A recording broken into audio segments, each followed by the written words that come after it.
পুলিশকে বলা হয়েছে, জায়গা বলা হয়েছে কোন কোন জায়গায় বিশেষ করে থাকবে বাল্কহেড, যেটা আপনারা যেমন বালি গাড়ি করে সেগুলোকে 5 তারিখ থেকে মানে ঈদের 3 দিন আগের থেকে ঈদের পরে 7 দিন ইনক্লুডিং ঈদ এটা চলাচল করবে না, টোটালি বন্ধ, দিনেও না রাতেও না। রাতে স্পিড বোট গুলো চলাচল না করে সেই ইনস্ট্রাকশন দেওয়া হয়েছে। এবং বাইরের ডিস্ট্রিক্টের ডিসিশনদের বলা হয়েছে যেখানে যেখানে নৌপথ দ্বারা প্রভাবিত এসব জায়গায় যেন ম্যাজিস্ট্রেট রাখেন, এই ইনস্ট্রাকশন গুলো যাতে মানা হয় সেগুলো। তো মোটামুটি ভাবে গতবার যে ইনস্ট্রাকশন ছিল ওই ইনস্ট্রাকশন গুলোই হয়েছে, এখানে শুধু অ্যাড হয়েছে যেহেতু কোরবানি সেই কারণে। আপনাদেরকে আরেকটি তথ্য জানাই উত্তরবঙ্গের জন্য। উত্তরবঙ্গে আমরা রৌমারি থেকে চিলমারি রুটে 2টি মিডিয়াম ফেরি চালু করা হয়েছে। এখন ট্রায়াল রান চলছে, এটা চালু করা হবে। এটা যদি চালু করা হয় তাহলে উত্তরবঙ্গে যারা রৌমারি চিলমারি রুটে চলাচল করেন তাদের জন্য একটা সুবিধা হবে এবং এদিকে কানেক্ট করবে জামালপুরকে কানেক্ট করে যেতে হবে। ওনাদের ঢাকা আসা যাওয়াতে 100 কিলোমিটার মতো জায়গা মানে ডিস্টেন্স কমবে তাদের জন্য, দূরত্ব কমবে।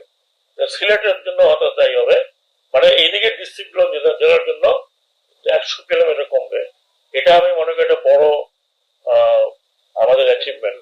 যদি সাধারণ মানুষের 100 কিলোমিটার কমে ডিস্টেন্স এবং টাইম, এই সাথে হয়তো টাকা পয়সারও কিছু হতে পারে, আরো ভাড়া কমবে।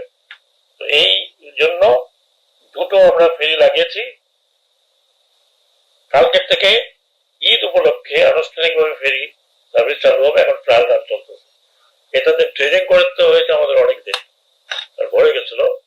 পুরো ট্রেনিং করে এটাকে নৌ রুট তৈরি করে সেইখানে আসছে। আমি আশা করি যে এইগুলো প্রপারলি মার্কড হয়ে গেছে, যে নৌ রুটটা যাতে আবার কেউ জলের মধ্যে উঠে না যায়। এটা একটা জিনিস। এবং বলা হয়েছে এখানে লঞ্চ মালিকদের প্রেসিডেন্টও আছেন যে বড় লঞ্চ গুলো যাতে বুড়িগঙ্গাতে আসার সাথে সাথে একটু স্পিডটা কমায় ফেরার পথে এবং ইভেন যাওয়ার পথেও এই রেসিংটা যেন না করে। না হলে হয় কি ওই ঢেউয়ে ছোট ছোট নৌকা আশেপাশে যেগুলো থাকে এগুলো ডুবে যায়। আমরা চাই না এ ধরনের কোনো কিছু ঘটুক। সাধারণ মানুষের নৌকা হয়তো পারাপার করছে সেখানে। এই দুটো জিনিসই আমাদের অ্যাড করা ছিল এবং বলেছি যে কোনো ওভারলোড হবে না, আগের মতোই ওভারলোড হবে না, ছাদে যেন না ওঠে, ছাদে ওনারা যেন কোনো যাত্রীকে টিকিট না দেন। আরেকটি বিষয় আমি যেহেতু এখন ওয়েদারের প্রশ্ন আসছে, আমরা তো বড় বড় ওয়েদার রিপোর্ট পাই, যেমন কোনো সাইক্লোন আসছে, তো সেই সাইক্লোন কোন দিকে যাচ্ছে, কোথায় হিট করবে, এটা মোটামুটি এখন রুটটা জানা যায়, স্পিডও জানা যায়। কিন্তু এই সময় আমরা আভ্যন্তরীণ নৌ চলাচলের ক্ষেত্রে তেমন কোনো রিপোর্ট পাই না, মাঝে মধ্যে পাই। আমি মনে করি যেহেতু দক্ষিণবঙ্গেই বেশি এবং যত আমরা দক্ষিণে যাবো ততই নদী আরো রাফ হয়ে যায়। সেই জায়গাতে একটা নৌ পথের জন্য একটা যাতে আবার পূর্বাভাস আমরা পাই, তাতে লঞ্চ মালিকদের সুবিধা হবে, তাদের চলাচলের পথে তারা সাবধানতা অবলম্বন করতে পারবে। তাই আমার মনে করি টিভিতেও যদি দেওয়া হয়, টেলিভিশনে স্ক্রল করে দেওয়া হয়, তাহলে সবাই জানতে পারবেন। আর আজকাল তো মডার্ন কমিউনিকেশন আছে, প্রত্যেকটি লঞ্চের সাথে তারা জানতে পারবে।